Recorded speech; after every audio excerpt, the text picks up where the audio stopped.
Now the chief priests and the whole council were looking for testimony against Jesus to put him to death, but they found none.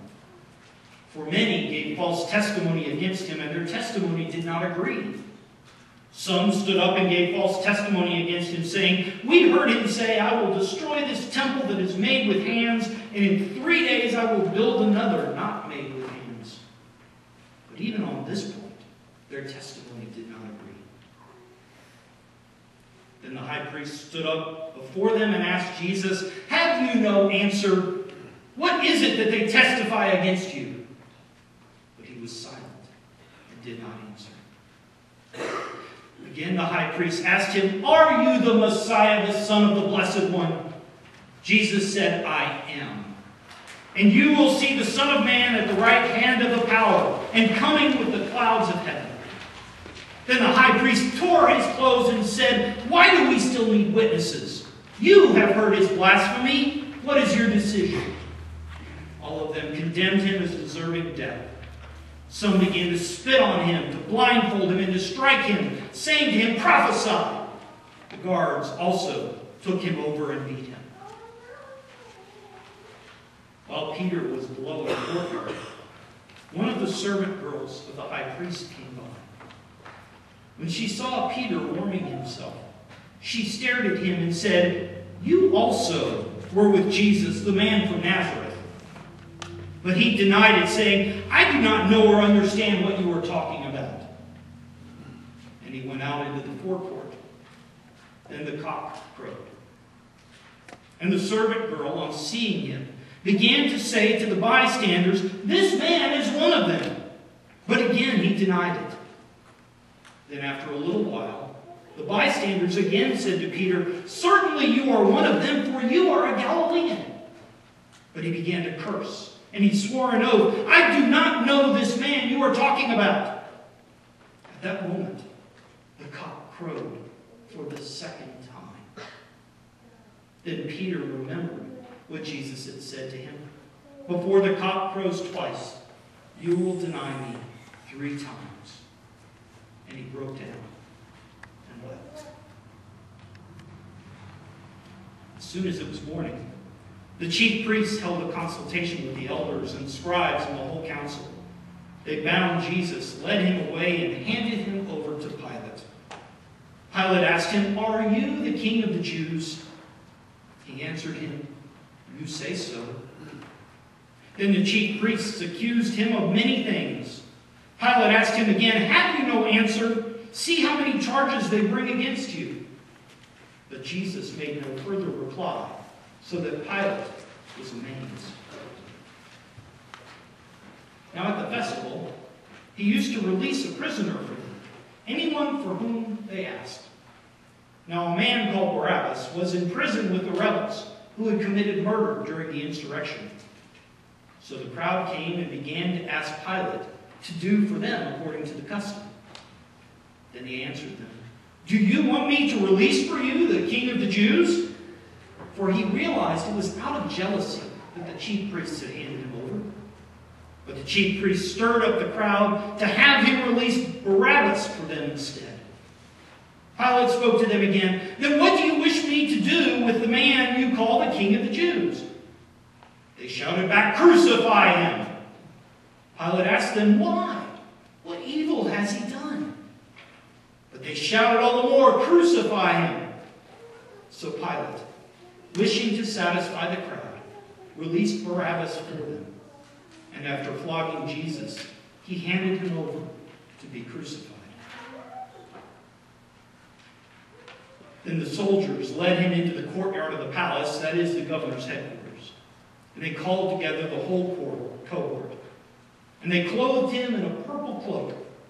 And after twisting some thorns into a crown, they put it on him. And they began saluting him, "Hail, King of the Jews!" They struck his head with a reed, spat upon him, and knelt down in homage to him. After mocking him, they stripped him of the purple cloak and put his own clothes on him. Then they led him out to crucify him.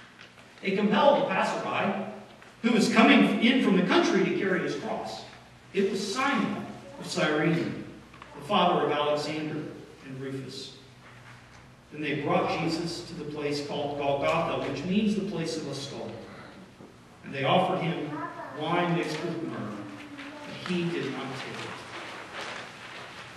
Please stand for the conclusion of the gospel.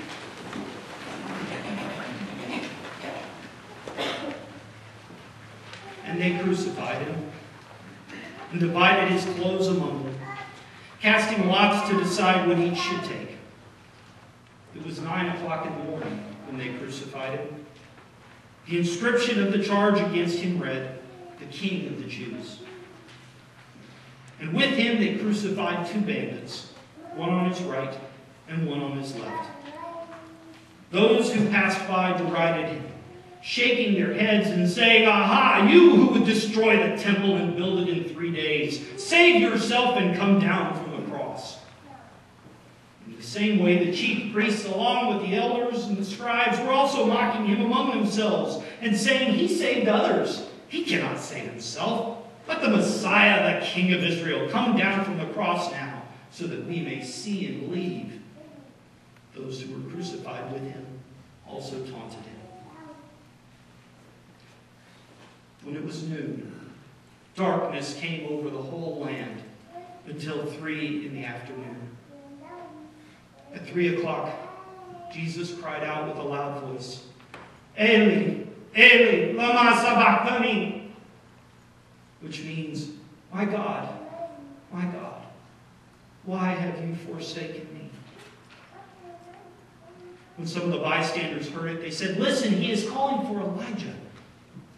Someone ran, filled a sponge with sour wine, put it on a stick, and gave it to him to drink, saying, "Wait, let us see whether Elijah will come to take him down." And Jesus gave a loud cry and breathed his last.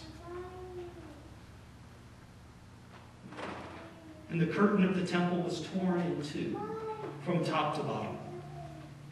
Now when the centurion, who stood facing him, saw that in this way he breathed his last, he said, "Truly this man was God's Son." There were also women looking at this place. Among them were Mary Magdalene, and Mary, the mother of James the younger, and of Joseph, and Salome. They used to follow him and provided for him when he was in Galilee. And there were many other women who had come up with him to Jerusalem. When evening had come, since it was the day of preparation, that is, the day before the Sabbath, Joseph of Arimathea, a respected member of the council, who was also himself waiting expectantly for the kingdom of God, went boldly to Pilate and asked for the body of Jesus. Then Pilate wondered if he were already dead. And summoning the centurion, he asked him whether he had been dead for some time. When he learned from the centurion that he had been dead for some time, he granted the body to Joseph. Then Joseph brought the linen cloth, and taking down the body, wrapped it in the linen cloth and laid it in the tomb that had been hewn out of the rock. He then rolled a stone against the door of the tomb.